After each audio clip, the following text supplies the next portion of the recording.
explanation that when we became conscious, a psychologically upsetting battle must have broken out with our dictatorial instincts. If it is so obvious, why weren't we taught this at school? So that's the first question there. And secondly, how were our bonobo-like ape ancestors able to become cooperative and loving? Which, as you said, must be the origins of our instinctive moral conscience that Darwin said distinguishes us from other animals.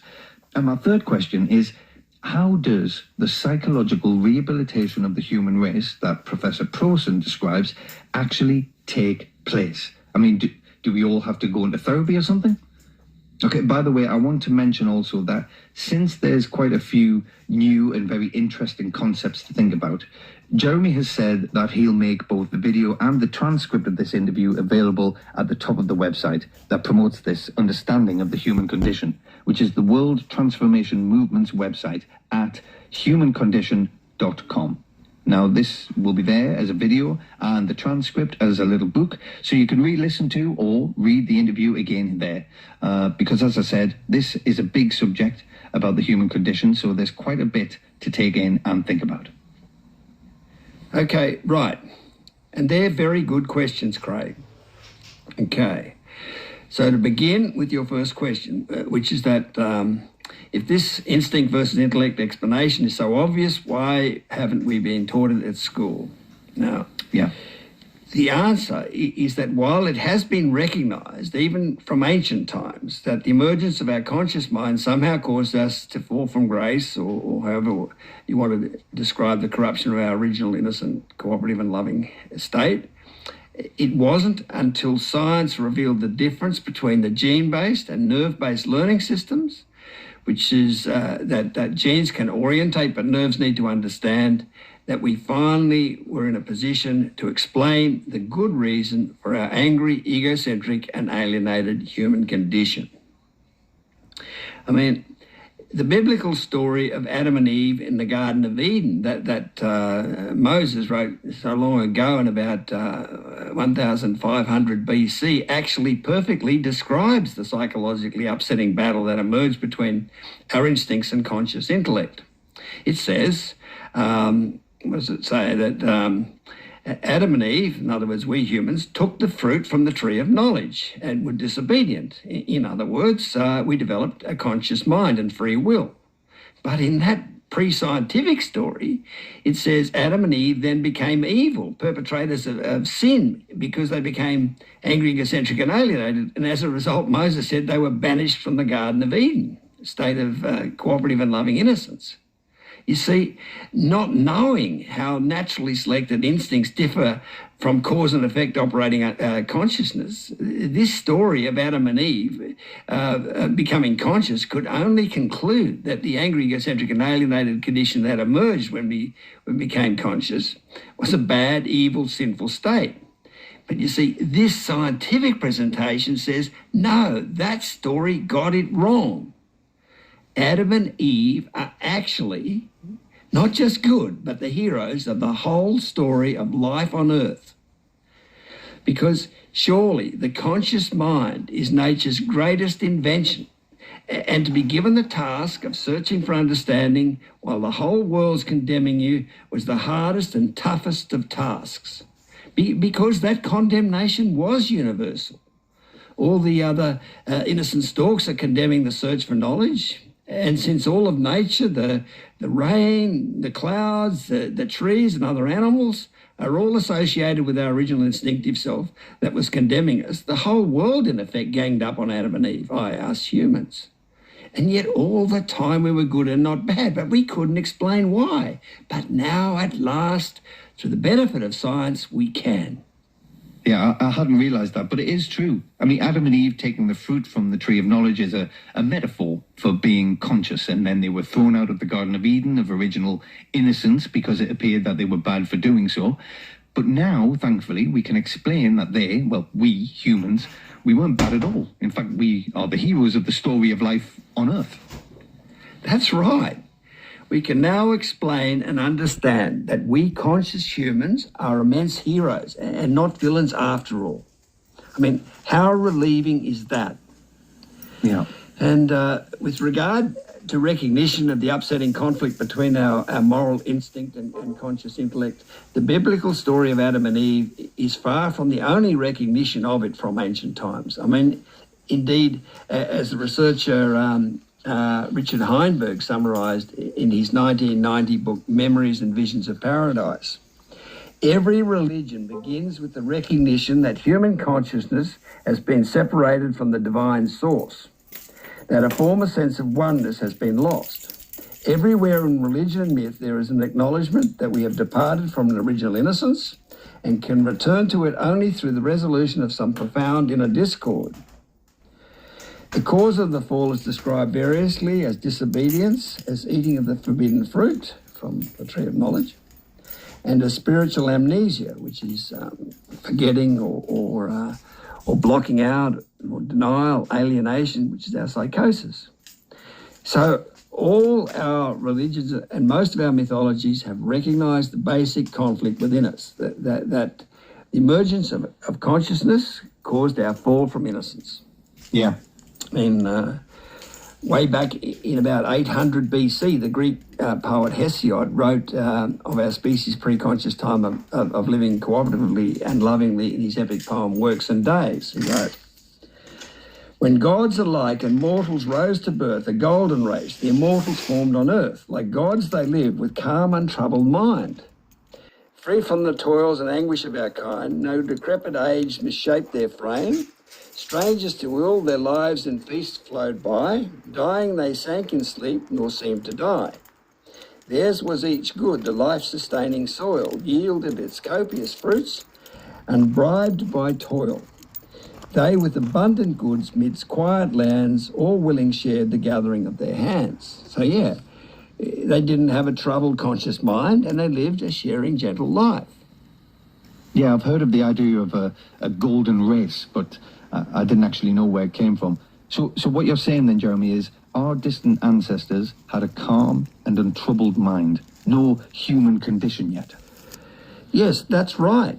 And in 360 BC, Hesiod's Greek compatriot Plato gave this very similar description of our species' pre-conscious time and innocence. He wrote, "There was a time when we beheld the beatific vision and were initiated into a mystery which may be truly called most blessed, celebrated by us in our state of innocence before we had any experiences of evils to come, when we were admitted to the sight of apparitions innocent and simple and calm and happy, which we beheld shining in pure light, pure ourselves, and not yet enshrined in that living tomb which we carry about now."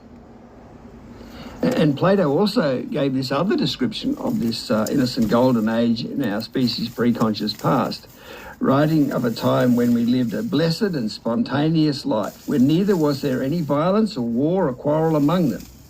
In those days there were no forms of government or separate possession of women and children, for all men rose again from the earth having no memory of the past. So, in other words, they lived in a pre-conscious state. "And the earth gave them fruits in abundance, which grew on trees and shrubs unbidden, and were not planted by the hand of man. And they dwelt naked and mostly in the open air, for the temperature of their season was mild, and they had no beds, but lay on soft couches of grass, which grew plentifully out of the earth." Yeah, so the thing is, Hesiod and Plato, like Moses, were living in a time when science still had to be developed. So they weren't able to provide the redeeming instinct can orientate, but only nerves can understand good reason why we departed from innocence and seemingly became evil, bad people. Yeah, because there was no science back then. Precisely. It's only in the last 150 years or so that science has given us, A, the ability to know that the gene-based natural selection process gives species orientations to the world, and B, the knowledge of our nerves and how they're able to remember events, which much developed, has led to our mind being able to sufficiently understand the relationship between cause and effect to become conscious of or aware of or intelligent about those relationships. So that's only happened in the last 150 years. But since the fossil record of our ancestors suggests that our large association cortex thinking, fully conscious brain appeared some 2 million years ago, That means that for almost all of those 2 million years, we've been conscious. We've had no ability to explain and understand why we corrupted our original innocent instinctive self or soul. Mm-hmm. And without that redeeming explanation, the only way we could cope with that, with the astronomical guilt of having destroyed Eden, has been to deny we ever lived in a cooperative and loving innocent state. Yeah. And that's exactly where the excuse that we have savage, competitive and aggressive instincts like other animals came to our rescue. I mean, as false as it is, it's been an absolutely brilliant excuse, because instead of our instincts being all loving and thus unbearably condemning of our present non-loving state, they are made out to be vicious and brutal, must reproduce your genes instincts like other animals.